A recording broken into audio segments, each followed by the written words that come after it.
కర్ణుడి చావుకు సవాలక్ష కారణాలంటారు కదా! వీరమల్లు విషయంలో కూడా ఇదే జరిగింది.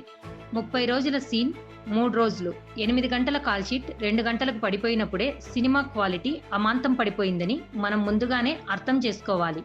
అన్నీ ముందుగానే తెలిసిపోతున్నా కానీ పవన్ ఉన్నాడుగా, ఆయన చూసుకుంటాడులే అని ఏదో ఒక చిన్న ఆశ లోపల అలాగే ఉండిపోయింది. హరిహర వీరమల్లు చూసిన తర్వాత అది కూడా పోయింది. ఫస్ట్ హాఫ్ చూశాక పర్లేదు, ఏదో ట్రై చేశాడు, మరీ దారుణంగా అయితే లేదు కదా అనుకున్నా. సరిగ్గా అప్పుడే మొదలైంది సెకండ్ హాఫ్. పవన్ కళ్యాణ్ భక్తుడిగా నిజం చెప్తున్నా, సెకండ్ హాఫ్ చూశాక ఈ సినిమా విడుదల కాకపోయి ఉంటే బాగుండేదనిపించింది.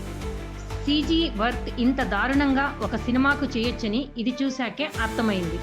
అసలు ఒక్కటంటే ఒక్క సీన్ కూడా చెప్పుకునేలా లేదు.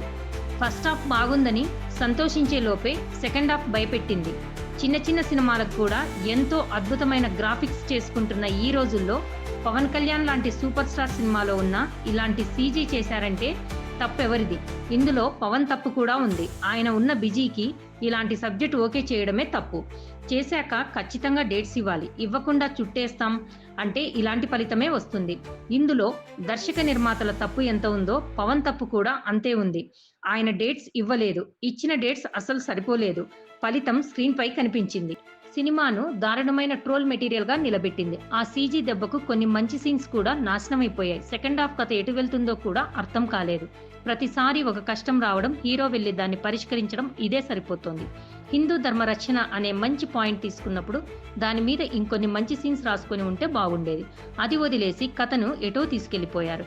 టైం లేనప్పుడు ఇలాంటి బ్యాడ్ అవుట్పుట్ ఇచ్చే కంటే పవన్ సినిమాలు చేయకపోవడమే మంచిది. అభిమానిగా నా అభిప్రాయం. పవన్ కళ్యాణ్ యాక్టింగ్ గురించి కొత్తగా ఏం చెప్పాలి? ఆయన స్వాగ్ కనిపిస్తుందంతే.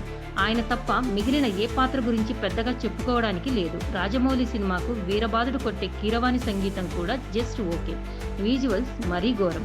ఓవరాల్ గా హరిహర వీరమల్లు పూర్ గ్రాఫిక్స్ కు బలైపోయింది. వీరమల్లు అభిమానుల గుండెల్లో గుచ్చాడు పెద్ద ముల్లు అని ఫ్యాన్స్ ఫీలింగ్.